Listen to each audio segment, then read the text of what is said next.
어머니, 이제 요양원으로 가시죠. 갑자기 무슨 요양원이니? 어머니 건강도 안 좋으시잖아요. 난 멀쩡해. 내가 왜 요양원에 가야 하는데? 어머님, 전문가들이 계시니까 더 좋으실 거예요. 좋긴 뭐가 좋아. 너희들 하는 얘기 다 들었다. 그런 이유 때문에 나를 요양원에 보내려고 해? 니들이 자식이냐? 그게 무슨 소리세요, 어머님? 거짓말 마라. 어제 며느리랑 한 얘기 다 들었어. 어머니, 오해하신 거예요. 오해는 무슨 오해야. 이 못된 것들아. 진정하시고 천천히 말씀하세요. 됐고, 니들이 한 짓들 반드시 후회하게 만들어주마. 남편이 세상을 떠난 지 벌써 1년이 지났습니다. 창밖으로 늦가을 단풍이 물들어가는 걸 바라보고 있는데 큰아들이 찾아왔어요. 어머니, 이제는 정말 결정하셔야 할 것 같아요. 요양원에 한번 가보시기만이라도 하면 어떨까요? 동생도 어머니 건강이 너무 걱정된다고 하더라고요. 맞아요. 혼자 계시다가 또 어디 다치시기라도 하면 어떡해요. 저번처럼 가습을 켜놓고 주무시다가 큰일 날 뻔한 거 생각하면 아직도 가슴이 덜컥합니다. 자식들의 걱정 어린 목소리를 듣고 있자니 마음이 무거워졌습니다. 실수가 잦아지는 건 저도 잘 알고 있었거든요. 남편이 곁에 없으니 모든 게 더 힘들어진 것 같았어요. 어머니, 제발 한 번만 가보시죠. 거기 가시면 같은 연세의 좋은 분들도 많대요. 음식도 건강식으로 잘 해주시고 의료진도 24시간 계신다고 해요. 어머니 건강이 제일 중요하잖아요. 한숨이 절로 나왔습니다. 마당에 있는 감나무를 바라보니 남편과 함께 심었던 날이 떠올랐어요. 이제는 그 나무에도 혼자 붉은 감만 달려있네요. 어머님, 짐은 제가 다 챙겨드릴게요. 필요한 옷가지랑 세면도구만 일단 가져가시고요. 다른 건 천천히 옮기면 되죠. 방도 남향이라 햇빛도 잘 들어온대요. 어머님 성격에 딱 맞는 방이더라고요. 며느리의 말에 아무 대답도 할 수 없었습니다. 40년을 살아온 집을 떠난다고 생각하니 가슴 한구석이 먹먹해졌어요. 어머니, 이것도 가져가실 거예요? 추억이 많은 물건들은 따로 보관해 드릴게요. 너무 마음 아파하지 마세요. 남편의 옷장을 보는 순간 눈시울이 뜨거워졌습니다. 옷자락에서는 아직도 그이의 채취가 남아있는 것만 같았어요. 떨리는 손으로 옷장 문을 닫았습니다. 이 사진첩은 꼭 가져가세요. 어머니랑 아버님 결혼 사진도 있고 손주들 돌잔치 사진도 다 여기 있잖아요. 보실 때마다 힘이 되실 거예요. 저희가 자주 찾아뵐게요. 낡은 사진첩을 받아들며 마음을 다잡았습니다. 이제는 정말 결정해야 할 때가 온 것 같았어요. 새벽녘 마지막으로 집안을 둘러보았습니다. 부엌에는 남편이 아침마다 내려주던 커피 향이 배어있는 것만 같았고 거실에는 그이가 즐겨보던 신문이 아직도 접혀 있었어요. 요양원에 오신 걸 환영합니다. 이쪽이 어머님 방이에요. 창밖 풍경도 예쁘죠? 룸메이트분은 조용하신 분이라 걱정 안 하셔도 돼요. 필요한 건 언제든 말씀해 주세요.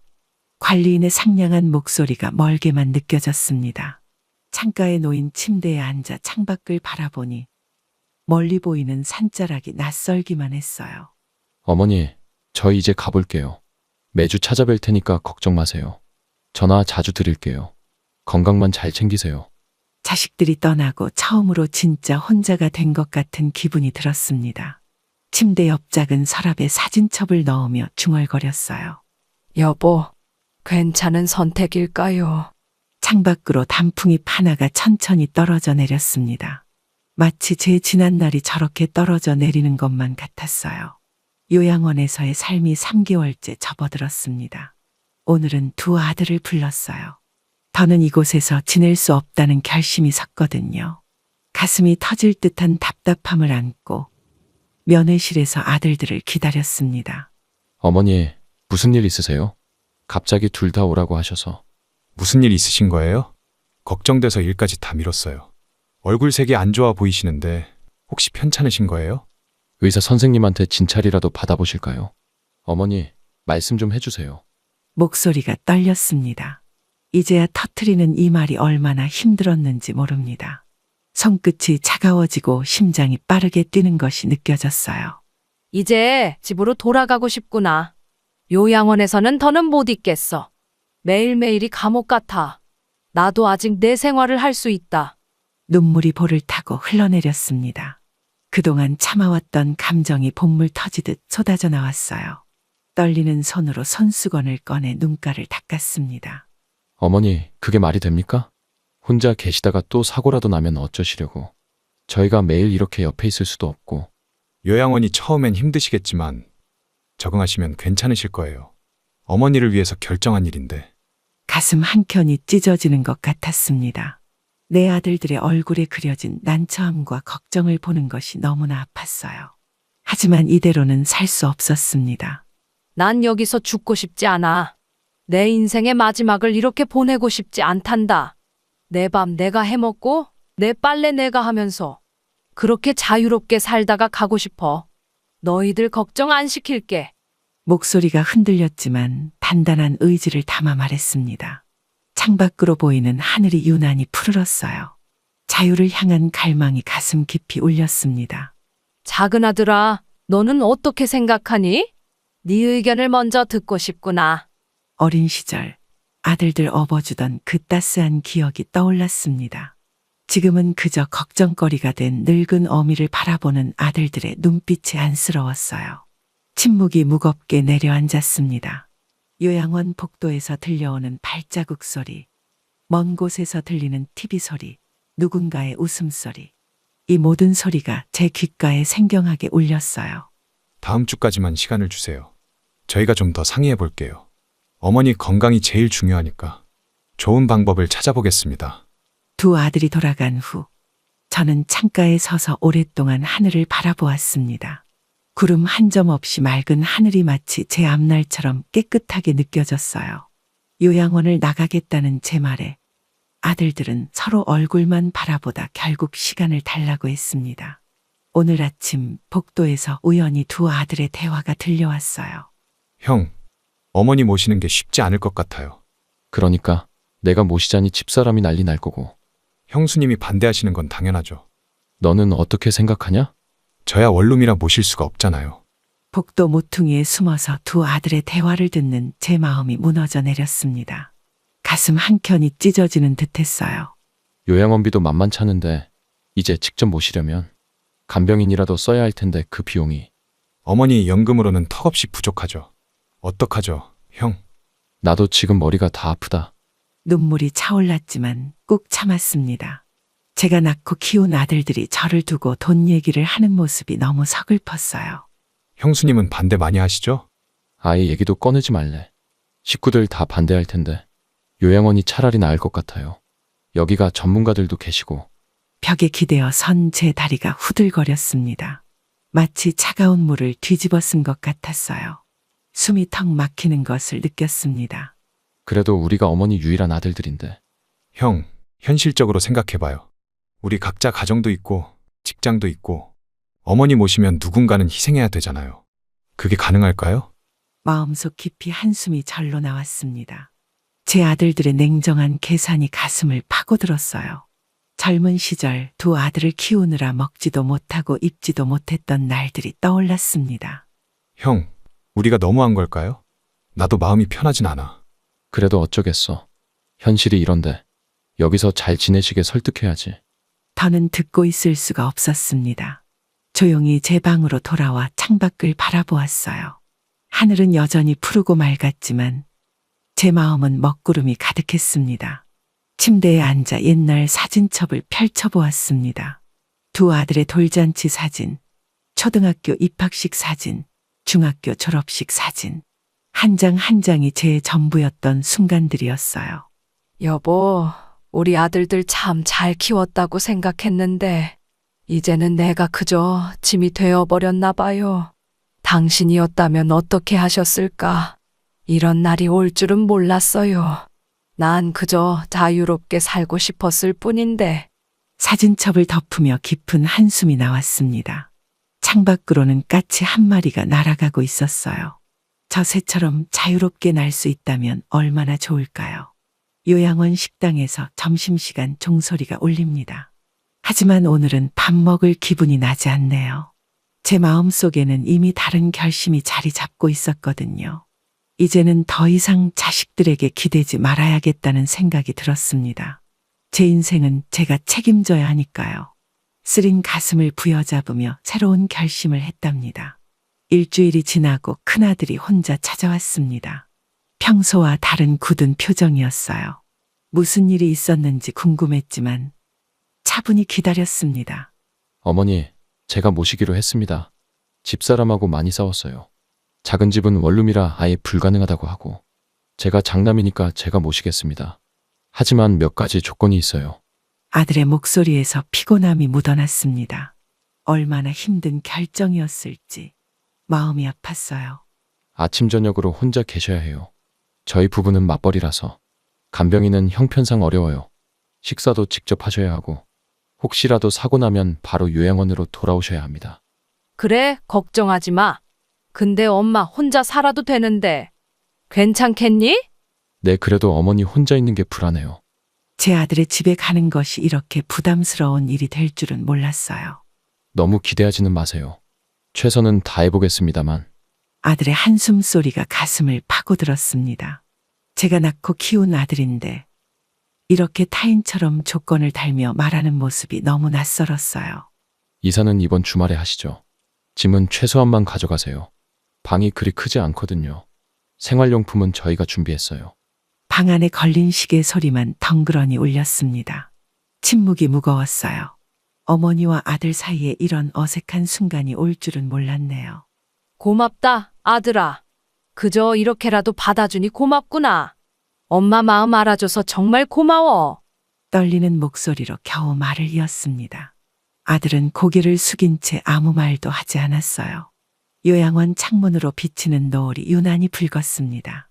마치 제 가슴 속처럼 타오르는 것 같았어요. 기쁨인지 슬픔인지 모를 감정이 복잡하게 얽혔습니다. 이제 짐을 싸야 해요. 3개월 동안의 요양원 생활을 정리하려니 마음이 착잡합니다. 자유를 얻는 대신 또 다른 굴레를 선택한 걸까요? 창밖에 하늘을 보니 구름이 몰려오고 있네요. 마치 앞으로의 생활이 그려지는 것만 같아요. 맑은 날도 있겠지만 흐린 날이 더 많겠죠. 오늘 밤은 깊은 생각에 잠길 것 같습니다.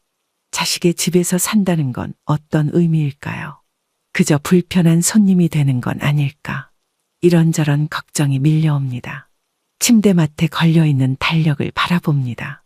이번 주 토요일에 동그라미가 그려져 있네요. 제 인생의 새로운 장이 시작되는 날이 될 텐데 왜 이리 마음이 무거운지 모르겠어요. 큰아들의 집으로 이사 온 지 일주일이 지났습니다. 아침부터 며느리의 날카로운 목소리가 들려왔어요. 어머님, 빨래는 이렇게 하시면 안 돼요. 옷감별로 분리해서 세탁해야 하는 거 아시잖아요? 비싼 옷들인데 이러시면 어떡해요. 제가 어제 알려드렸는데. 가슴이 철렁 내려앉았습니다. 손에 들고 있던 빨래를 내려놓으며 며느리의 표정을 살폈어요. 어머님, 설거지도 이상하게 하시네요. 그릇에 기름기가 그대로 남아있잖아요. 이러실 거면 차라리 안 하시는 게 나을 것 같아요. 제가 다 하는 게 속 편할 것 같네요. 목구멍까지 차오르는 서러움을 꾹 눌러 삼켰습니다. 내 집에서는 40년 동안 잘만 해오던 일인데 며느리의 타박에 제 어깨가 점점 움츠러들었습니다. 손주들 건강을 위해 매일 쓸고 닦았는데도 며느리 눈에는 항상 부족한가 봅니다. 어머님, 저녁 반찬도 좀 신경 써주세요. 너무 짜게 하시는 것 같아요. 우리 애들은 싱겁게 먹어야 하는데 제가 출근할 때 메모까지 해놓고 갔는데. 부엌 한 구석에 서서 고개를 숙였습니다. 며느리의 말 한마디 한마디가 마치 벼락처럼 제 가슴을 때렸어요. 주방 창가에 물건을 정리하면서 문득 요양원이 그리워졌습니다. 그곳은 답답했지만 적어도 이런 눈치를 보진 않았거든요. 점심시간, 며느리가 회사에 간 사이 조용히 도시락을 데워 먹었습니다. 텅 빈 집안의 숟가락 소리만 덩그러니 울렸어요. 여보, 우리 큰며느리. 예전엔 이러지 않았는데 결혼식 날 예쁜 신부 같다고 좋아했었는데 이제는 나를 가정부처럼 대하네요. 이게 다 내 팔자려나. 당신이 보면 얼마나 속상하실까. 남편 사진을 보며 중얼거렸습니다. 눈물이 그렁그렁 맺혔지만 꼭 참았어요. 며느리가 집에 돌아오면 울었다는 걸 알아챌까봐 두려웠거든요. 오후가 되자 손주들이 학원에서 돌아왔습니다. 그나마 이 시간만큼은 행복해요. 하지만 며느리가 당부한 말이 떠올랐어요. 할머니, 간식 주세요. 배고파요. 오늘은 뭐 해주실 거예요? 저번에 해주신 호떡 맛있었는데. 아이들의 순수한 눈빛에 마음이 아팠습니다. 며느리가 간식은 일절 주지 말라고 했거든요. 저녁이 되어 식구들이 모두 모였습니다. 하지만 식탁의 공기는 무거웠어요. 며느리는 제가 준비한 반찬은 거들떠보지도 않았습니다. 어머님, 내일은 제가 아침 일찍 출근해야 해요. 애들 도시락 좀 부탁드릴게요. 음식은 제가 미리 준비해둘 테니까 그대로만 해주시면 돼요. 혹시 실수하실까봐 말씀드리는 거예요. 창밖으로 달빛이 스며듭니다. 좁은 방에 누워 천장을 바라보며 생각했어요. 이렇게 사는 게 맞는 걸까? 요양원을 나온 게 정말 잘한 선택이었을까? 달력을 보니 한 달이 지났네요. 하루하루가 너무 길게 느껴집니다. 이제는 몸도 마음도 지쳐가는 것 같아요. 오늘도 변함없이 집안일을 하고 있었습니다. 저녁 설거지를 마치고 방으로 들어가려는데 큰아들과 며느리의 대화가 들려왔어요. 여보, 어머님 모시는 거 정말 힘들어요. 이제는 요양원으로 다시 모셔야 할 것 같아요. 매일매일이 스트레스예요. 애들한테도 안 좋은 것 같고. 복도에 선 제 다리가 얼음장처럼 굳어버렸습니다. 숨소리조차 내지 못한 채 벽 뒤에 숨어 섰어요. 나도 고민이 많아. 어머니 재산은 이미 다 정리하셨다면서? 요양원비로 다 들어갈 텐데. 우리가 이렇게 고생하고도 남는 게 없잖아. 차라리 도련님 집에서 모시게 하는 게 나을까? 그들의 말에 심장이 멎는 것 같았습니다. 제가 낳고 키운 자식이 어떻게 이런 말을 할 수 있을까요? 동생은 절대 안 한대잖아요. 그럼 우리가 계속 이렇게 해야 하나요? 어머님 모시고 나서 우리 집 분위기 너무 안 좋아졌어요. 그리고 재산도 다 정리하셨다는데 우리가 왜 이렇게 고생해야 하는 거예요? 며느리의 날카로운 목소리가 가슴을 파고들었습니다. 재산, 그들 눈에는 그것만 보이나 봅니다. 요양원에 다시 모시면 어머니 통장에 있는 돈으로 요양원비 내고 남는 건 우리가 가져도 되지 않을까? 어차피 자식들한테 줄 돈이잖아요. 숨이 막혔습니다. 제 통장까지 계산하고 있다니 눈물이 볼을 타고 흘러내렸어요. 그래도 어머니한테 말씀드리기가. 그건 내가 잘 설득할게요. 건강이 안 좋아지신 것처럼 해서. 다시 요양원으로 모시면 되잖아요. 우리끼리만 알고 있어요. 음모를 꾸미듯 속삭이는 그들의 대화가 너무나 서글펐습니다. 허망한 마음에 벽을 짚었어요. 방으로 돌아와 앉았습니다. 온몸이 떨려왔어요. 남편 사진을 보며 중얼거렸습니다. 여보, 우리가 그렇게 키운 자식인데 이제는 돈만 보이나 봐요. 당신이 들으면 얼마나 가슴 아프실까. 내가 뭘 그렇게 잘못했을까요? 창밖은 어느새 깜깜해졌습니다. 달빛조차 구름에 가려 보이지 않네요. 마치 제 앞날처럼 캄캄했어요. 식구들이 잠든 한밤중 조용히 서랍을 열어보았습니다. 그동안 모아둔 통장을 꺼내들었어요. 이게 다였나요? 자식들에게는 이것만 보이는 걸까요? 잠을 이룰 수가 없었습니다. 아들과 며느리의 대화가 계속 귓가에 맴돌았어요. 이제는 정말 결단을 내려야 할 것 같습니다. 여보, 내일이면 난 이곳을 떠나려고 해요. 더는 자식들 눈치 보며 살고 싶지 않아요. 당신이라면 이해해 주시겠죠? 창가에 서서 밤하늘을 바라보았습니다. 이제는 정말 혼자서 살아가야 할 때가 온 것 같아요. 밤새 한숨도 자지 못했습니다. 아들과 며느리의 대화가 계속 머릿속을 맴돌았어요. 새벽녘 조용히 일어나 짐을 꾸리기 시작했습니다. 이건 가져가야 하나. 이걸 두고 가면 아니야, 다 필요 없어. 작은 가방 하나면 충분해. 이제 홀가분하게 살아야지. 떨리는 손으로 필요한 것들만 골라 가방에 넣었습니다. 40년 동안 모아온 것들을 두고 가려니 가슴이 아팠어요. 통장은 꼭 가져가야지. 보험증도 필요하고 신분증이랑 카드도 약이랑 안경도 챙기고 이제 정말 떠나는 거구나. 목이 메어왔습니다. 창밖으로 비치는 새벽빛이 유난히 쓸쓸해 보였어요. 여보, 이제 난 혼자서 살아갈 거예요. 자식들 때문에 이렇게 마음 아플 줄은 몰랐어요. 그래도 이제는 결심했어요. 더는 눈치 보며 살고 싶지 않아요. 당신이라면 이해해 주시겠죠? 남편 사진을 보며 중얼거렸습니다.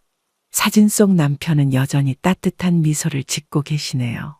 식구들이 일어나기 전 조용히 편지를 써내려갔습니다. 떨리는 손으로 한자 한자 정성껏 적었어요. 아들아, 이렇게 떠나는 게 맞는지 모르겠구나. 하지만 엄마는 이제 혼자서 살아보려고 해. 너희에게 짐이 되기는 싫어서 부디 행복하게 살아라. 눈물이 편지지를 적셨습니다. 얼마나 마음이 아팠으면 자식의 집을 떠나는 이런 선택을 하게 되었을까요? 식탁 위에 편지를 놓고 현관으로 향했습니다. 손주들 방 앞에서 잠시 멈춰섰어요. 우리 손주들, 할머니가 떠나서 미안해. 너희들은 잘 자라다오.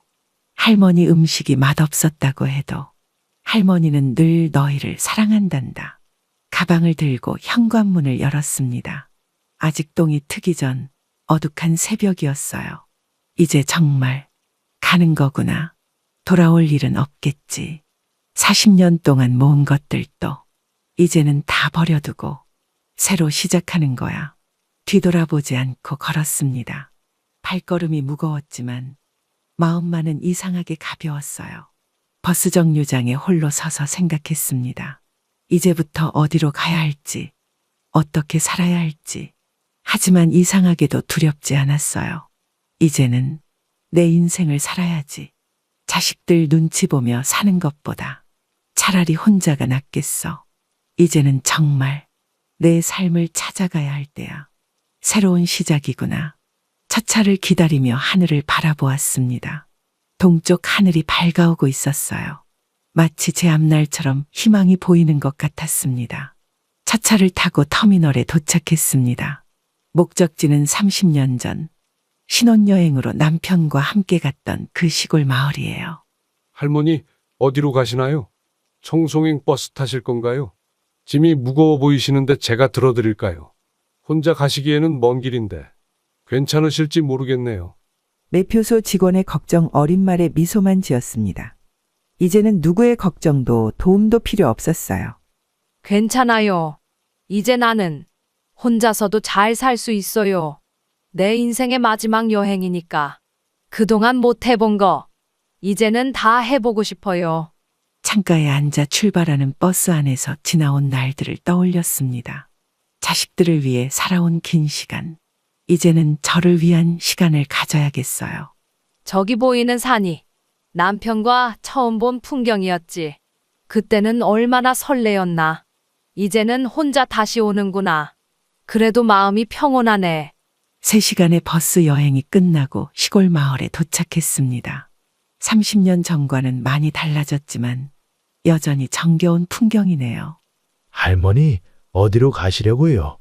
이 마을에 처음 오신 것 같은데 혹시 친척분 댁 찾아가시나요? 마을 이장님이 걱정스러운 눈빛으로 물었습니다.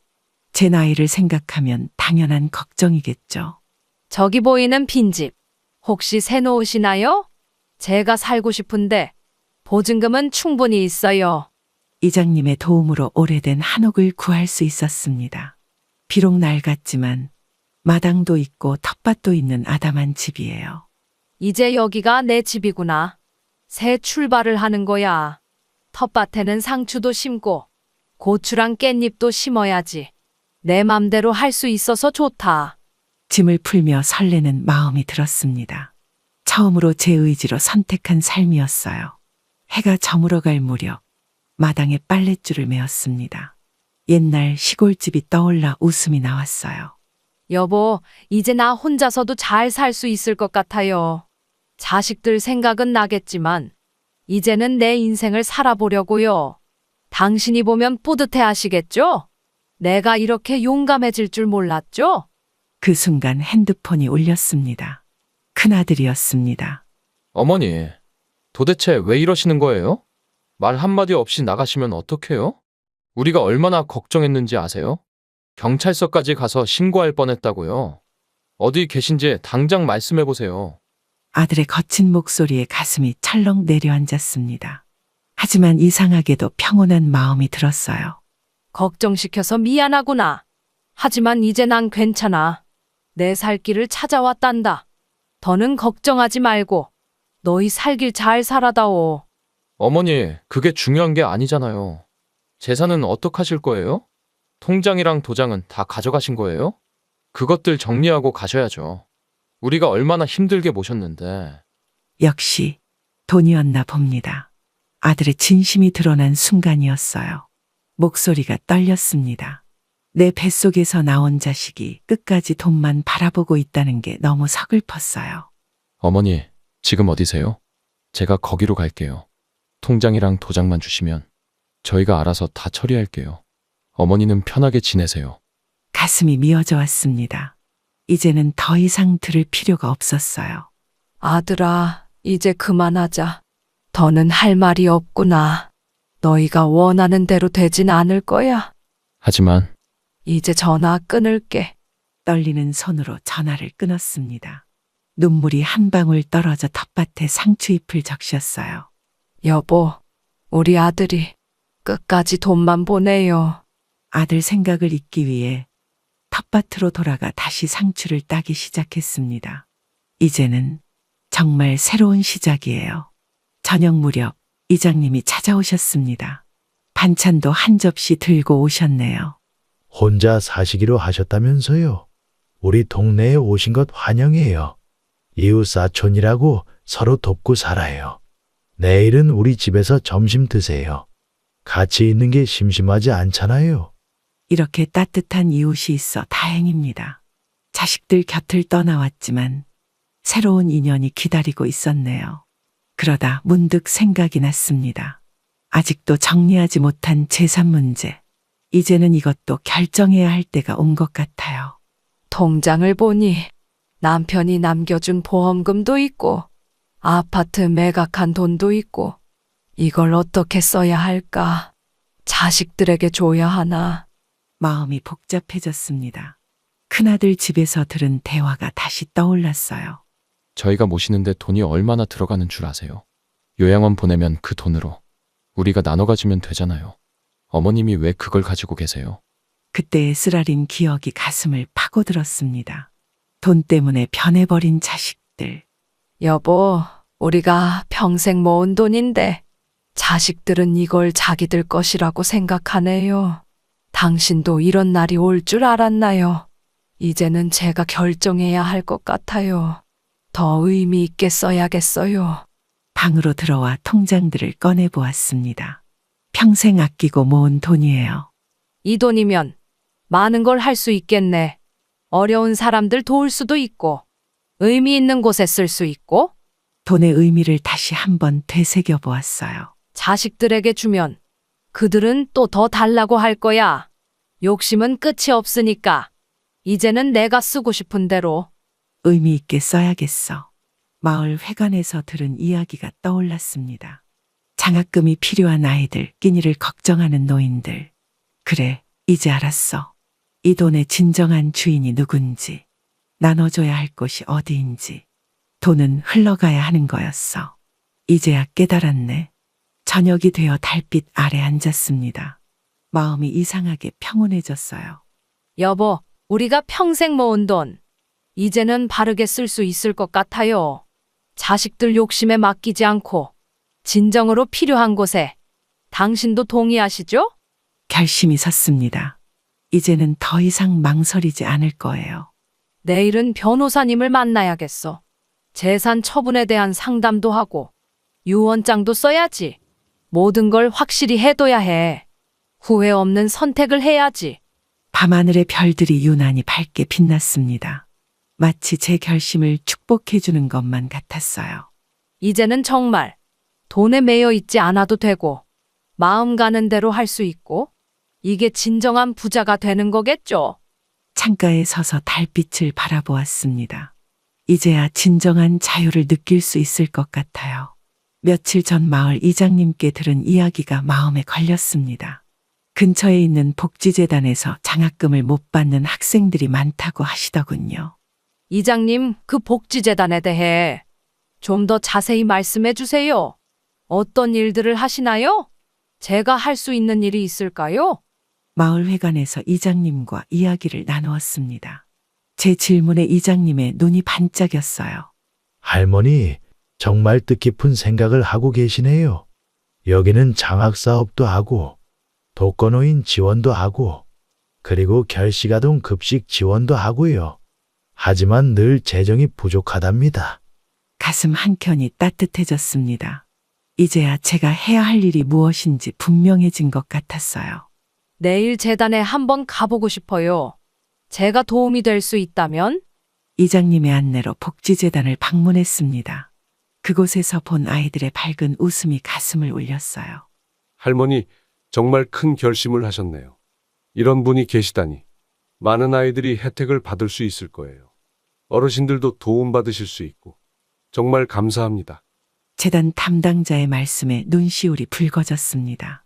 이제야 제대로 된 길을 찾은 것 같아요.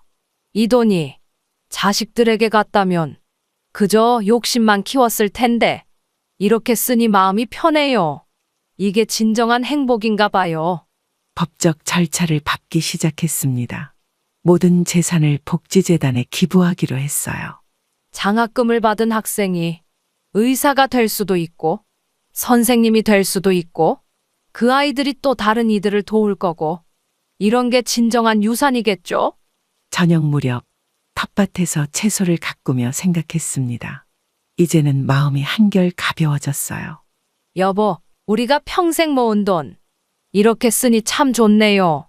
자식들은 서운해할지 몰라도 이게 더 의미 있는 일이죠? 당신도 분명 동의하실 거예요. 기부 절차가 모두 끝났습니다.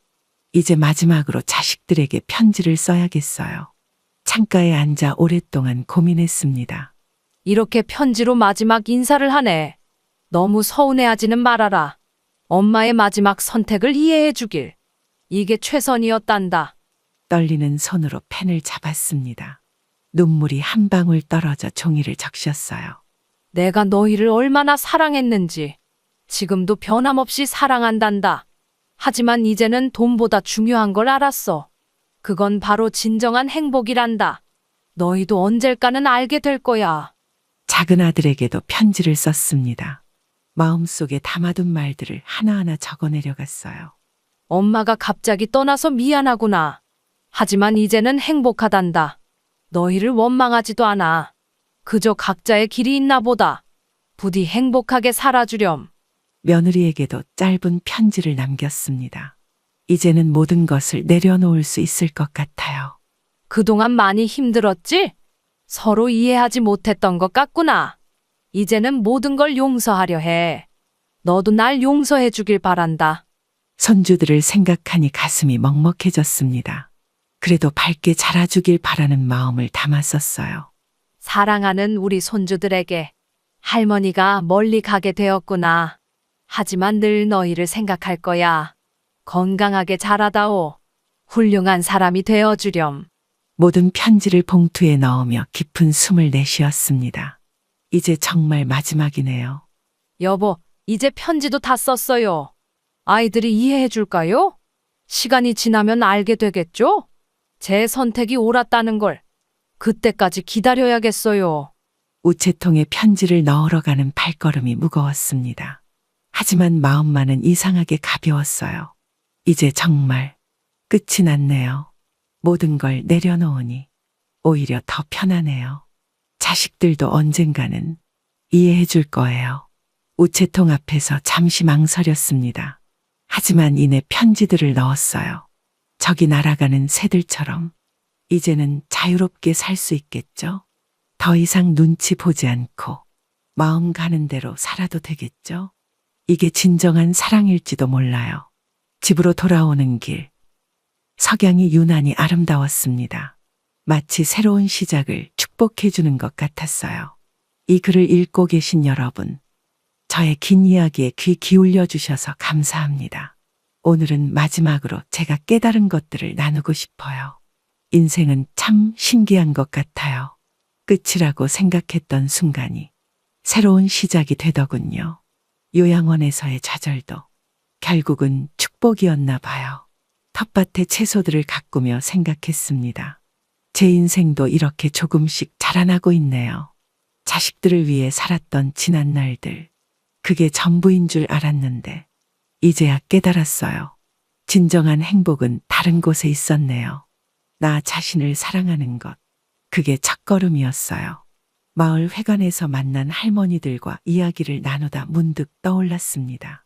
돈이 전부인 것 같았는데 나눔의 기쁨을 알고 나니 그게 더 큰 행복이더라고요. 욕심을 내려놓으니 마음이 더 부자가 되었어요. 저처럼 힘들어 하시는 분들께 꼭 전하고 싶은 말이 있습니다. 여러분, 두려워하지 마세요. 늦었다고 생각하지도 마세요. 언제든 다시 시작할 수 있어요. 지금 이 순간부터라도 자신을 위한 삶을 살아보세요. 햇살 좋은 날, 마당 의자에 앉아 생각했습니다. 행복은 멀리 있지 않아요.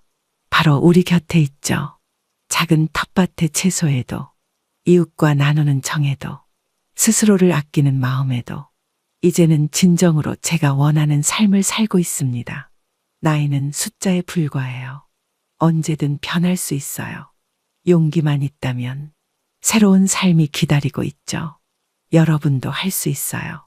저녁 노을을 바라보며 편안한 마음이 듭니다. 이제는 말할 수 있어요. 진정한 자유를 찾았다고, 행복이 무엇인지 알았다고, 삶의 의미를 깨달았다고, 그리고 저는 충분히 행복하다고 마지막으로 여러분께 전하고 싶습니다. 인생은 결코 늦지 않았어요. 지금도 좋은 시작이에요. 자신을 믿으세요. 당신의 선택을 존중하세요. 그리고 무엇보다 어머니, 이제 그만하시죠. 시골집 팔면 다 해결되는데. 이 집은 내 전부다. 너희가 어떻게 그딴 식으로 말을 할 수가 있니? 전부라뇨? 그냥 낡은 집이잖아요. 이게 다 누구 때문인 줄 아세요? 어머님이 고집 부리시니까? 고집이라고? 내 집을 지키는 게 고집이야. 엄마, 우리도 더는 참을 수가 없어요. 너희가 참다니? 내 돈 때문에 이러는 걸 누가 모를 줄 아냐? 왜 자식은 못 도와주시는데요? 내가 도와준 게 얼마야? 니들은 받기만 했잖아. 어머님, 그렇게 매정하시면 저희도 이렇게밖에 못하겠네요. 뭐? 이제 협박까지 하는 거니? 협박이라뇨. 현실을 말씀드리는 거죠. 이제는 정말 끝인가 보구나. 당장 나가라. 두고 보세요. 어떻게 되는지. 어머니, 진짜 후회하실걸요? 제 나이 70이 넘어 겪은 일을 이렇게 글로 쓰려니 가슴이 먹먹해집니다. 모든 것이 변하기 시작한 그날, 저는 평소처럼 텃밭에서 상추를 기르고 있었죠. 어머님, 이렇게 혼자 텃밭 일하시면 어떡해요? 허리도 안 좋으신데. 며느리가 걱정스러운 듯한 목소리로 말했습니다. 아이고, 괜찮아. 이 정도는 거뜬해. 나도 아직은 할 수 있다고. 그래도 요새 허리 아프다고 하셨잖아요. 제가 도와드릴게요. 아니야, 내가 혼자 해도 돼. 너도 바쁜데 뭘. 그런데 어머니, 시골집도 많이 낡았던데 유지하는데 힘드시진 않으세요? 이 집이 낡기는 했지만 아직은 살만한데 왜 그러니? 도시에 있는 저희 집으로 오시면 어떨까요? 여기는 불편하시잖아요. 아들도 며느리의 말에 거들었습니다. 맞아요, 어머니. 여기는 겨울 되면 춥고 불편하실 텐데. 난 여기서 지내는 게 편해. 텃밭도 있고 얼마나 좋니? 텃밭은 도시에서도 조그맣게 가꾸실 수 있잖아요. 베란다에다가요. 어머님, 여기 계시면 아프셔도 도와드리기 힘들잖아요. 저희가 가까이서 모실 수 있게. 순간 저는 왠지 모를 불안감이 스쳐 지나갔습니다. 남편과 함께 40년을 살아온 이 집을 떠나라니요. 벽지는 낡았어도 마루는 삐걱거려도 이 집 구석구석에는 우리 부부의 소중한 추억이 켜켜이 쌓여 있는데 말입니다. 저는 텃밭의 상추를 다듬으며 대답을 피했습니다. 하지만 그들의 말은 계속되었죠. 어머님, 이제 이 큰 집 관리하기도 벅차실 텐데 잘 한번 생각해 보세요. 도시에 오시면 저희가 모시고 살면 되잖아요. 매일 뵐 수도 있고. 여기는 불편한 것도 많으시잖아요. 마트도 멀어서 힘들진 않으세요? 병원도 멀어서 갈 때마다 고생하시고. 처음에는 자식들이 제 걱정을 해주는 것이라 생각했습니다. 나이든 어미를 걱정하는 마음이려니 했죠. 하지만 그들의 말투에서 뭔가 다른 것이 느껴졌습니다. 어머니, 솔직히 이 집 팔면 좋은 돈 되실 것 같은데 요즘 이 동네 부동산 값이 많이 올랐다던데 그 돈으로 도시에서 더 편하게 사실 수 있으실 텐데요. 며느리의 말에 저는 순간 손끝이 떨렸습니다. 드디어 그 말이 나왔네요. 겉으로는 걱정하는 척했지만 실상은 이 집을 노리고 있었던 걸까요? 좀 더 생각해 볼게. 그렇게 얼버무리며 대답했지만 그날 이후로 저는 자식들의 방문이 조금씩 부담스러워지기 시작했습니다. 무심코 던진 말 한마디, 눈빛 하나에도 다른 의미가 있는 건 아닐까 의심하게 되었죠. 남편과 함께 가꾼 이 집, 손주들이 뛰어놀던 마당, 봄이면 진달래가 피어나는 울타리, 이런 것들이 그들에겐 그저 팔아야 할 재산일 뿐이었다니. 그날 밤 혼자 방에 누워 천장을 바라보며 생각했습니다. 자식들의 말이 꼭 틀린 것은 아닐 테지요. 나이도 들었고 집도 낡았으니까요. 하지만 이런 식으로 재산 이야기를 꺼내는 그들의 모습에서 처음으로 서운함이 느껴졌습니다. 가슴 한켠이 싸늘하게 식어가는 것을 느끼며 저는 남편과 찍은 낡은 사진을 꺼내보았습니다. 그때는 몰랐죠. 이것이 긴 시련의 시작이 되리라는 것을요. 시린 가슴을 부여잡고 보낸 며칠 뒤 아들 내외가 다시 찾아왔습니다. 이번에는 평소와 다른 무거운 표정이었죠. 어머니, 죄송한데 잠깐 이야기 좀 나눌 수 있을까요? 그래, 무슨 일인데? 사실 요즘 사업이 많이 힘듭니다. 아들은 고개를 푹 숙인 채 말을 이었습니다. 거래처에서 받을 돈이 있는데 그게 자꾸 미뤄지고 있어요. 어머님, 저희가 안 그러고 싶은데 너무 힘들어서요. 며느리도 한숨을 쉬며 말을 거들었습니다. 지금 당장 돈이 필요한데 은행에선 더 이상 대출도 안 해주고 그래서 얼마나 필요한데? 5천만 원만 있으면 될 것 같아요. 곧 거래처에서 돈이 들어오면 바로 갚을게요. 어머니, 저희가 이러는 거 정말 죄송해요. 하지만 지금 너무 급해서요. 마음이 무거웠습니다. 그동안 모아둔 돈이 있긴 했지만 그건 제 노후를 위해 아껴둔 것이었죠. 하지만 자식이 이렇게 어려워하는데 외면할 수도 없었습니다. 얼마 전에도 힘들다고 했을 때 2천만 원을 빌려줬잖아. 네, 그때는 정말 죄송했어요. 하지만 이번엔 꼭 잘 될 것 같아서. 어머니, 이번만 도와주시면 정말 열심히 해서 갚을게요. 그 모습을 보니 지난번 돈 이야기가 마음에 걸렸지만 차마 거절할 수가 없었죠. 알았다. 도와줄게. 정말요? 어머니 감사합니다. 진짜 이번이 마지막이야. 알겠지? 네, 꼭 성공해서 어머니 실망시키지 않을게요. 며느리는 기쁜 듯 제 손을 꼭 잡았습니다. 하지만 왠지 그 손길이 진심으로 느껴지지 않았어요. 통장에서 돈을 찾아주면서도 마음 한구석이 불안했습니다. 얼마 전 시골집 이야기를 꺼냈던 것도 그렇고 이렇게 돈을 빌리러 오는 것도 뭔가 석연치 않은 느낌이 들었죠. 그날 저녁 텃밭에 심어둔 고추를 따면서 생각했습니다. 남편이 살아있었다면 이런 상황에서 뭐라고 했을까? 농사짓는 마음으로 자식을 키웠건만 지금 제가 겪는 이 불안한 마음은 뭘까요? 고추를 따는 제 손이 자꾸만 떨려왔습니다. 이제는 자식들의 방문이 반갑지만은 않아졌어요. 혹시나 또 무슨 말을 꺼낼까? 그런 생각에 가슴이 답답해졌습니다. 예전에는 그저 보고 싶어서 찾아온다고 믿었는데 이제는 그 마음조차 의심스러워지는 제 모습이 서글펐습니다. 일주일 정도가 지났을까요? 며느리가 이른 아침부터 혼자 찾아왔습니다. 평소와 다르게 단단히 마음먹은 표정이었죠. 어머님, 오늘은 좀 진지한 이야기를 하고 싶어서 왔어요. 그래. 무슨 일인데? 시골집 문제요. 이제는 정말 결정하셔야 할 것 같아요. 순간 가슴이 철렁 내려앉았습니다. 내가 이미 얘기했잖아. 아직은 결정 안 했다고. 어머님, 현실적으로 생각해 보세요. 이 집에 1년에 몇 번이나 오세요? 그래도 이 집은 너가 모르는 추억이 있어. 추억이 있다고 하시는데 추억은 마음에 간직하시면 되잖아요. 며느리의 말투가 전보다 훨씬 날카로워졌습니다. 이렇게 큰 집을 혼자서 관리하시는 게 얼마나 힘드세요. 저희랑 같이 살면서 편하게 지내시는 게 좋지 않을까요? 난 아직 충분해. 어머님, 솔직히 말씀드리면 이 집이 저희한테도 부담이에요. 어머님 혼자 계시는 걸 걱정하느라. 말끝을 흐리는 며느리의 눈빛이 차가웠습니다. 내가 아직 정신도 멀쩡하고 건강하니까 걱정하지 마. 그게 중요한 게 아니잖아요. 지금 이 집을 팔면 좋은 가격에 팔 수 있어요. 나중에는 힘들 수도 있다고요. 순간 화가 치밀었지만 꾹 참았습니다. 난 아직 생각할 시간이 필요해. 어머님, 이제 더 생각하실 게 뭐가 있으세요? 결정은 하셨잖아요. 내가 언제 그랬니?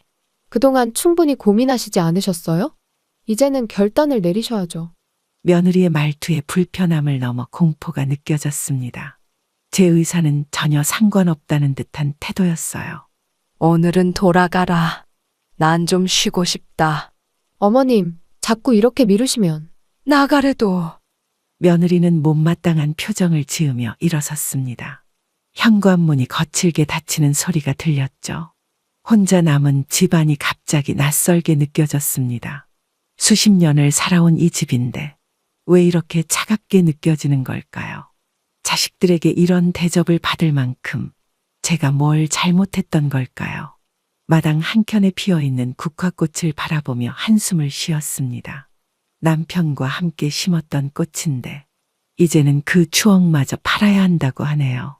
창가에 걸린 풍경 소리가 쓸쓸하게 들려왔습니다. 그로부터 며칠 뒤 아들 내외가 함께 시골집을 찾아왔습니다.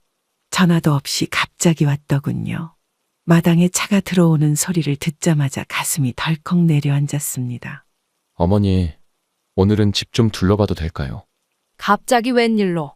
아니, 그러니까 어머니께서 결정하시기 전에 저희가 한번 살펴보고 싶어서요. 아들은 머뭇거리며 말했습니다. 이 마당도 관리하기 힘드시죠? 풀도 많이 자랐네요. 아직은 내가 잘하고 있어. 어머님, 이 기둥 보세요. 흰개미 피해가 있는 것 같은데. 며느리가 기둥을 손으로 두드리며 말했습니다. 지붕도 누수가 있을 것 같아요. 장마철 되면 큰일 날 텐데. 작년에 고쳤는데 뭘. 어머니, 이런 집 유지비가 얼마나 드는지 아세요? 아들이 한숨을 쉬며 말을 이었습니다. 나중에 더 큰 돈이 들어갈 거예요. 지금 팔아두시는 게 좋을 것 같아요. 그래, 얼마나 나올 것 같은데? 며느리의 눈이 반짝 빛났습니다. 요새 시세로는 꽤 괜찮은 가격에 나갈 것 같아요. 부동산에서도. 부동산은 또 언제 알아봤어? 제 목소리가 날카로워졌습니다. 아, 어머님 걱정돼서 참고로 알아본 거예요. 어머니, 여기 계시면 위험해요. 혼자 계시다가 무슨 일 생기면. 난 아직 멀쩡해. 걱정 마. 혹시 도둑이 들거나 그러진 않으세요? 마당을 한 바퀴 둘러보던 며느리가 갑자기 말했습니다. 이 집 팔면 도시에서 좋은 아파트로 바꿀 수 있을 것 같아요. 순간 남편과 함께했던 수많은 기억이 스쳐 지나갔습니다. 저 감나무 아래서 막걸리 마시며 웃던 모습, 마당에서 손주들과 놀아주던 모습. 그런 추억들을 어떻게 돈으로 환산할 수 있다는 걸까요? 역시나 또 그 얘기였니? 피곤하다. 돌아가라. 어머니, 저희가 진심으로 걱정돼서. 아들아, 너까지 그러면 안 되지? 지금은 가졌으면 좋겠다.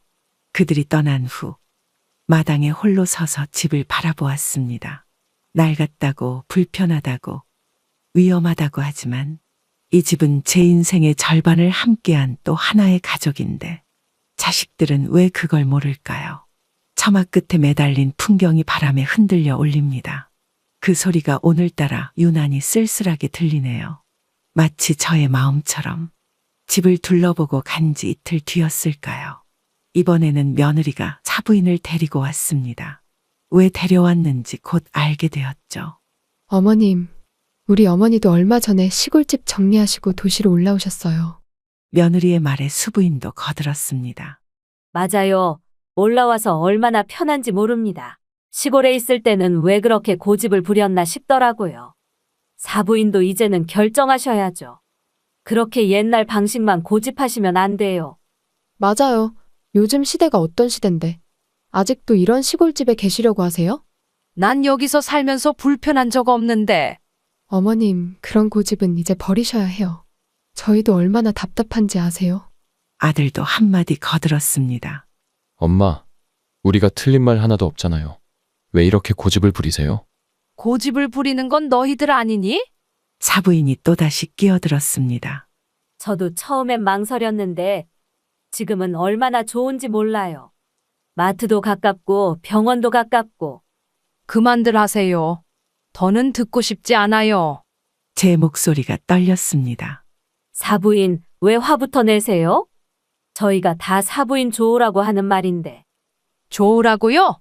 지금 내 의견은 전혀 묻지도 않고 있잖아요. 엄마, 우리가 엄마 생각 안 하고 이러는 것 같아요? 아들의 목소리가 높아졌습니다. 애들 키우느라 고생하신 거 알아요. 근데 이제는 좀 편하게 사셨으면 좋겠어요. 버르장머리 없이 어디서 목소리를 높이냐? 그만 나가봐라. 피곤하다. 어머님, 자꾸 이렇게 미루시기만 하면.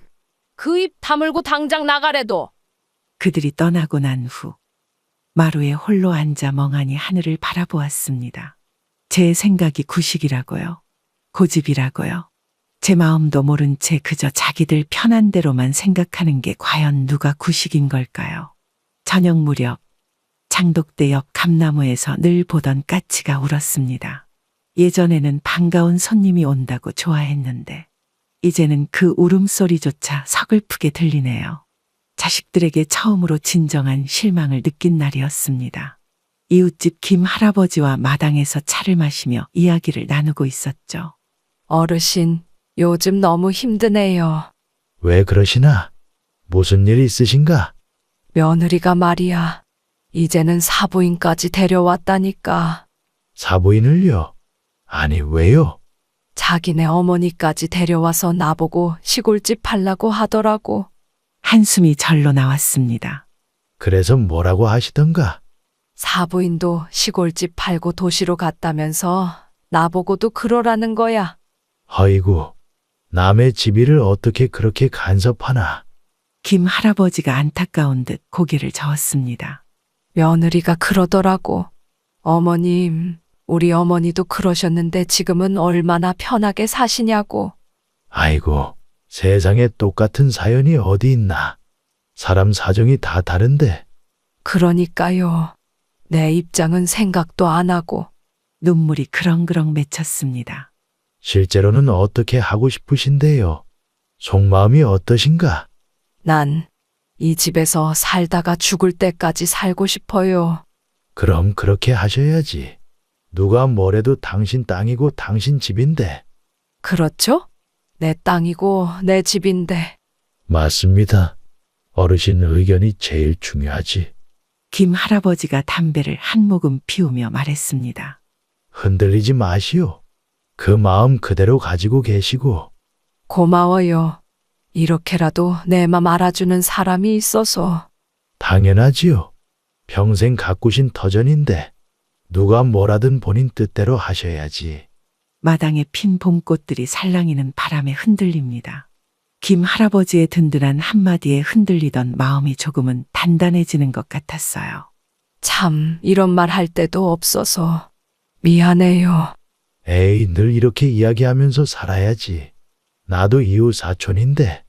그날 저녁 창가에 앉아 하늘을 바라보며 생각했습니다.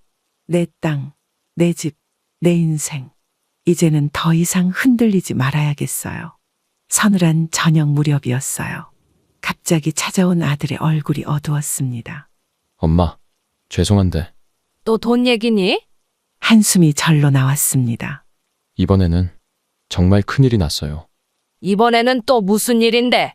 거래처 사장님이 돈을 들고 도망갔어요. 아들의 목소리가 떨렸습니다. 얼마나? 5천만 원이요. 엄마, 이번만 도와주시면. 안 돼. 이번에도 5천만 원이냐? 금액 좀 다르게 해서 거짓말을 하지 그랬니? 단호하게 말했습니다. 엄마, 이번엔 진짜예요. 회사가 망할 것 같아요.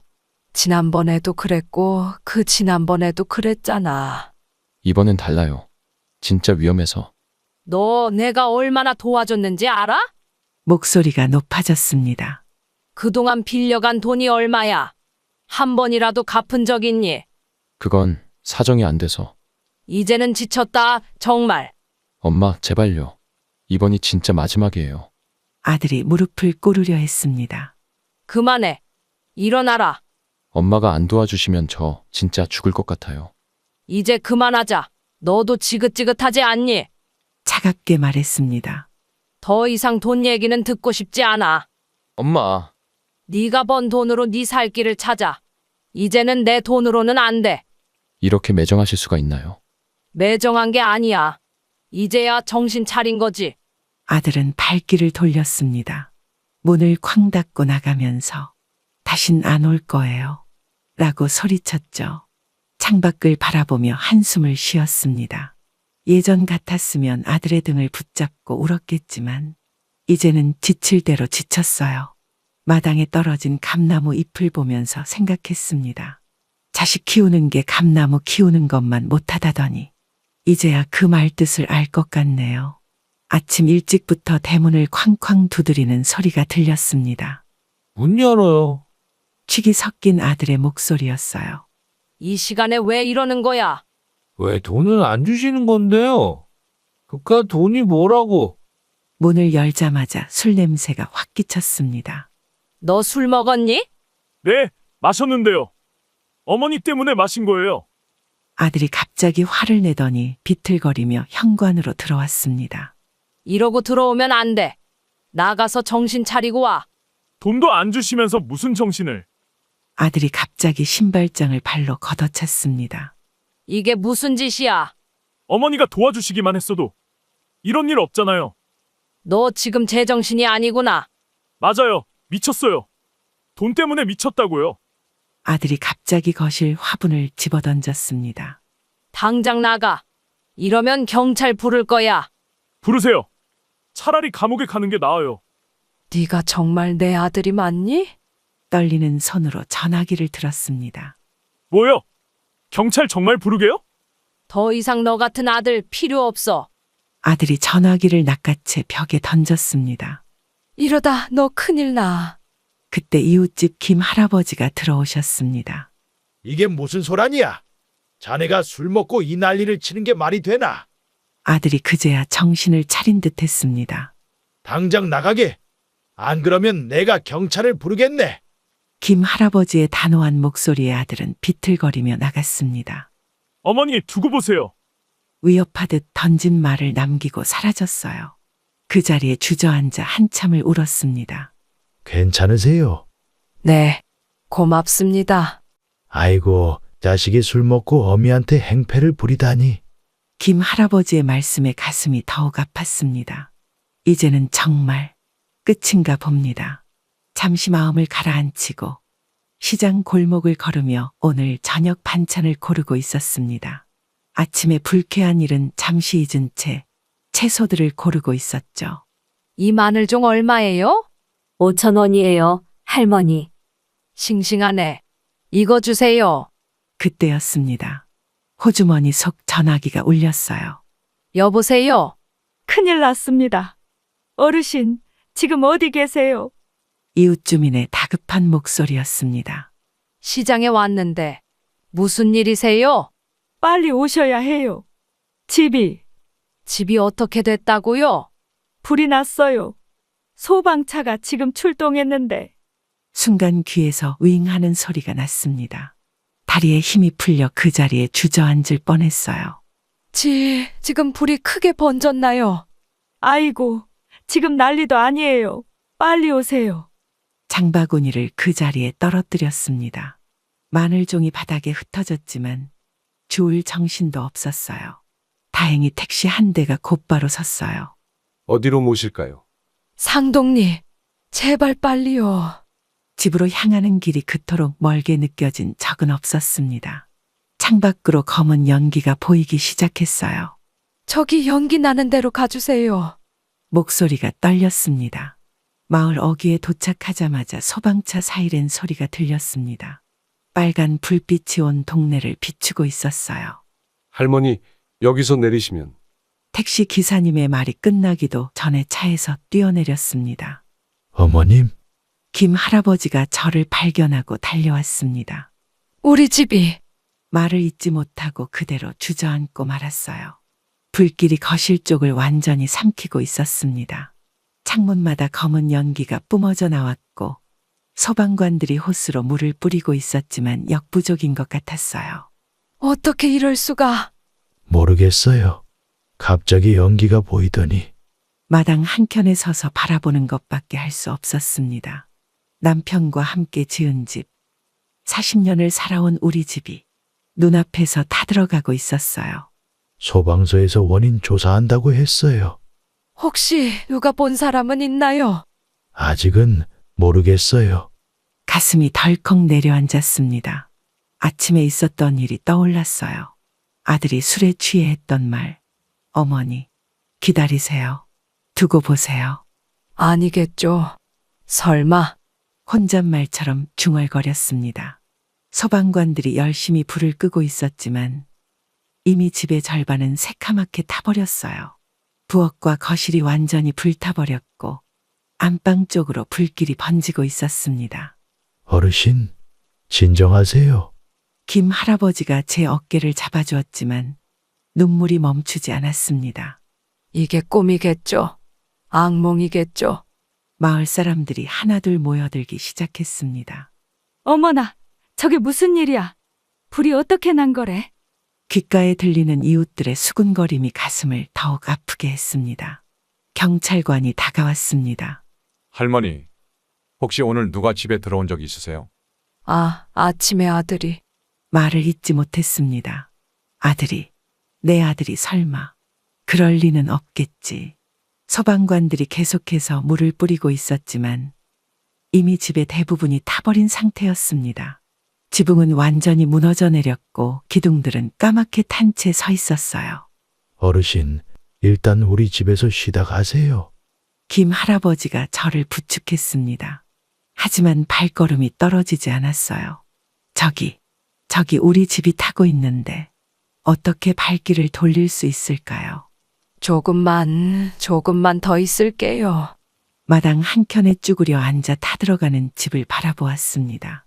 연기가 목을 찌르고 눈물이 볼을 타고 흘러내렸지만 그저 바라볼 수밖에 없었어요.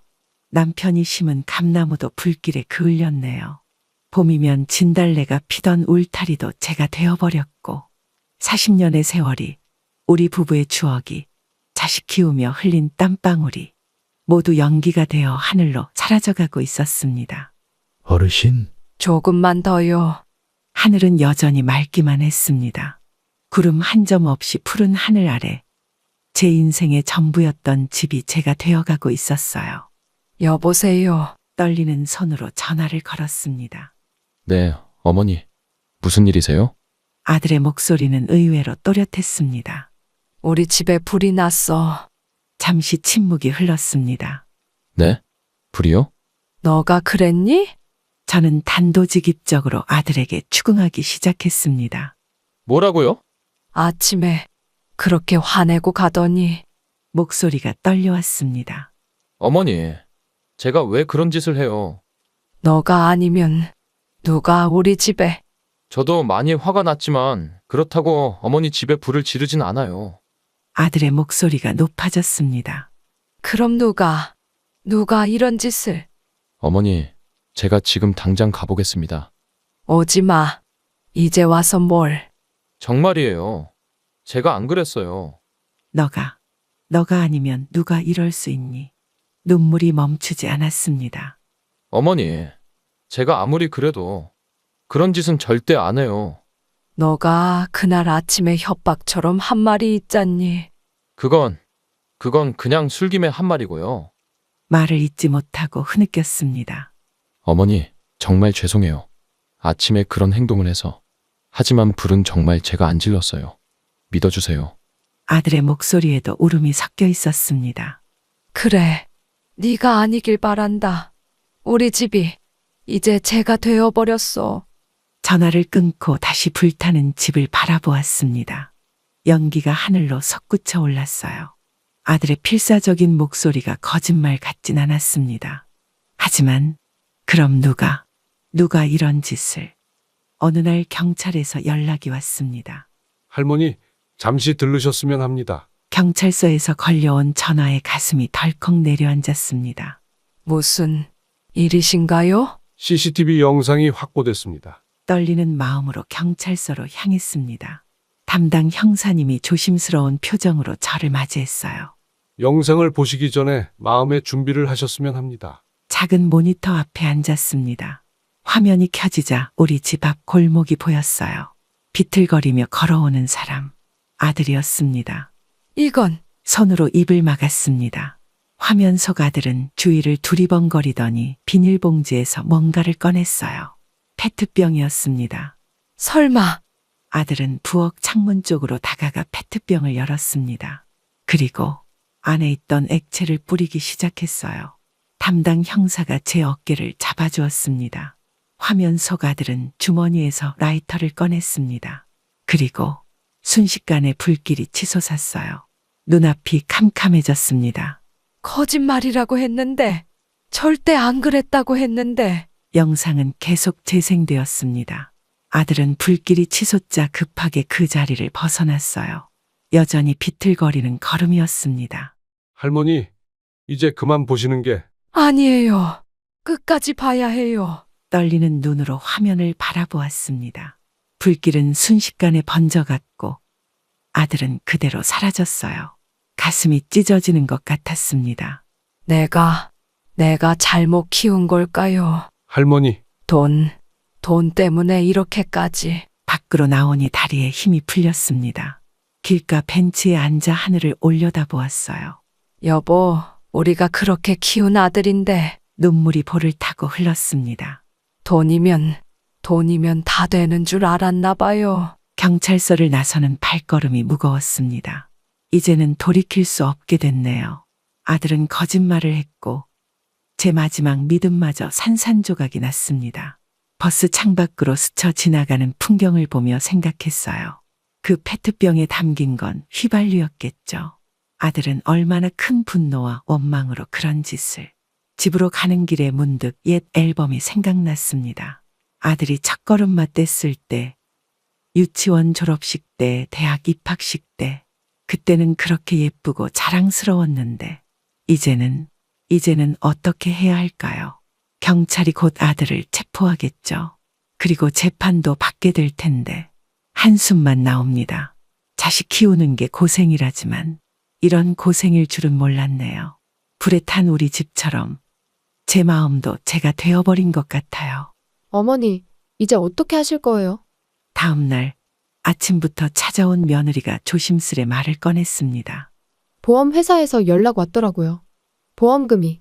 그래. 얼마나 나온다던? 아들도 말을 거들었습니다. 이참에 시골 땅도 처분하시고 도시로 가시는 게. 순간 가슴 속에서 차가운 웃음이 났습니다. 너희들 정말 끝까지 이럴 거니? 네? 무슨 말씀이신지. 경찰서에서 다 봤다. 순간 아들의 얼굴이 굳었습니다. 그날 네가 불 지르는 장면이 전부 찍혔더구나? 무슨 말씀이세요? CCTV에 다 나와. 네가 휘발유 뿌리고 라이터로 불 붙이는 장면까지. 며느리의 얼굴이 하얗게 변했습니다. 어머니, 그게 무슨. 보여줄까? 경찰서에서 영상 복사본을 줬어. 떨리는 손으로 USB를 꺼냈습니다. 거짓말이죠, 어머님. 노트북을 켜고 영상을 틀었습니다. 화면 속에는 아들이 비틀거리며 걸어와 휘발유를 뿌리고 불을 지르는 모습이 선명하게 담겨 있었죠. 아들이 그 자리에 주저앉았습니다. 이제 할 말 있니? 어머니, 아들이 갑자기 무릎을 꿇었습니다. 죄송합니다. 정말 죄송합니다. 미안하다고? 이제 와서? 며느리도 무릎을 꿇었습니다. 어머님, 저희가 미쳤었나 봐요. 네 아버지하고 손수 지은 집이야. 그 집에 네가 불을 지르다니. 목이 메어 말을 잇지 못했습니다. 어머니, 제발 용서해 주세요. 용서? 이런 것도 용서가 되는 거니? 저희가 욕심이 너무 컸던 것 같아요. 아들이 흐느끼며 말했습니다. 돈이 그렇게 중요했니? 네 애미 집에 불을 지를 만큼? 제가 잘못했어요. 이제 경찰이 널 찾을 거야. 네? 어머니, 저 감옥에 가야 하나요? 당연하다. 이게 가벼운 일이니? 며느리가 울음을 터뜨렸습니다. 어머님, 제발 신고는. 이미 늦었어. 경찰이 곧 올 거야. 마당에 멍하니 앉아있던 아들이 갑자기 일어섰습니다. 창밖으로 경찰차 사이렌 소리가 들려왔습니다. 아들과 며느리의 얼굴이 창백해졌습니다. 여보, 어떡해. 며느리가 아들의 팔을 잡고 흔들었습니다. 이제 와서 서로 걱정해 주는구나. 현관 밖에서 발소리가 들렸습니다. 할머니, 경찰입니다. 마지막으로 아들을 바라보았습니다. 눈물 범벅이 된 얼굴, 떨리는 손. 저의 마지막 기억 속 아들의 모습은 그렇게 남게 되었네요. 경찰이 아들에게 수갑을 채울 때 차마 볼 수가 없어 고개를 돌렸습니다. 마당에 홀로 남아 하늘을 올려다보았어요. 이제는 정말 모든 게 끝이 났네요. 까마귀 한 마리가 하늘을 날아갔습니다. 마치 제 마지막 믿음처럼 멀어져 가네요. 할머니, 기운 좀 차리셨어요. 김 할아버지가 작은 텃밭에서 일하고 있는 저를 보고 다가왔습니다. 네. 이제 좀 나아졌어요. 새로 지은 집은 예전보다 작지만 제게는 충분했습니다. 오히려 혼자 살기에는 더 아늑한 느낌이에요. 이렇게 마을에 남아주셔서 다행이에요. 여기가 제 삶의 터전인데 어딜 가겠어요? 고추 모종을 심으며 말했습니다. 힘드실 텐데 잘 견디고 계시네요. 사람 일이 어떻게 될지 누가 알았겠어요? 잠시 침묵이 흘렀습니다. 아드님 소식은? 이제는 말씀하고 싶지 않네요. 죄송해요. 제가 괜한 말을. 아니에요. 할아버지는 그동안 많이 도와주셨는데 모종 삽을 내려놓고 일어섰습니다. 차라도 한잔 하실래요? 그러시죠? 마루에 앉아 따뜻한 차를 마시며 봄바람을 맞았습니다. 집이 작아도 이렇게 아늑하니 좋네요. 네. 대출금은 좀 부담되지만 그래도 제 집이 있다는 게 얼마나 감사한지 몰라요. 할머니가 여기 계셔주시니 저희도 든든해요. 마당에 핀 봄꽃들이 살랑이는 바람에 흔들렸습니다. 앞으로는 저 혼자만의 삶을 살아보려고요. 그래도 너무 외로워하지는 마세요. 저희가 있잖아요. 고마워요. 정말 고마워요. 눈시울이 붉어졌습니다. 할머니, 울지 마세요. 아니에요. 이제는 괜찮아요.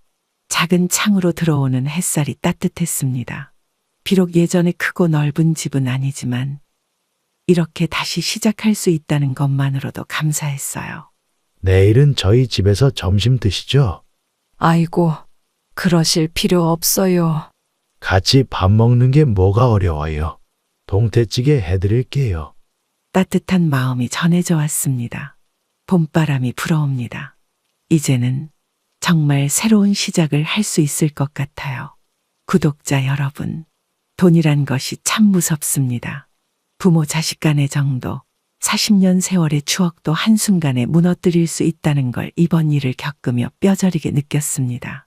처음에는 저를 걱정하는 척하며 다가왔던 자식들. 그들의 진심을 알아채지 못한 것이 제 잘못이었을까요? 아니면 너무 믿으려 했던 것이 잘못이었을까요? 여러분, 주변 사람들이 갑자기 돈 이야기를 꺼내거나 갑자기 뜬금없이 재산을 물려달라고 할 때는 꼭 주의하시기 바랍니다. 처음에는 걱정하는 척, 관심 있는 척 하다가 점점 더 심해지는 경우가 많답니다. 특히나 자식이라고, 가족이라고 너무 믿지 마세요. 오히려 가까운 사람일수록 더 조심해야 할 수도 있어요. 제가 겪은 일들이 여러분에게는 절대 일어나지 않기를 바랍니다. 제 이야기를 들으시고 혹시 비슷한 상황을 겪고 계신 분들이 있다면 저처럼 너무 늦기 전에 과감하게 결단을 내리시기 바랍니다. 가족이라는 이름으로, 자식이라는 이름으로 여러분의 삶이 무너지지 않기를 바랍니다. 지금 저는 작은 집에서 새로운 시작을 했습니다. 비록 마음의 상처는 아직 남아있지만 이제는 제 삶에 충실하며 살아가려 해요. 진정한 가족, 진정한 이웃은 따로 있다는 것도 깨달았고요. 여러분도 자신의 삶을 소중히 여기세요. 누군가가 그 삶을 위협한다면 그게 자식이라 할지라도 과감하게 끊으셔야 합니다. 그것이 결국 여러분을 지키는 길이 될 거예요. 여러분의 따뜻한 관심과 응원 정말 감사드립니다. 오늘도 행복한 하루 되시길 기원하겠습니다. 감사합니다.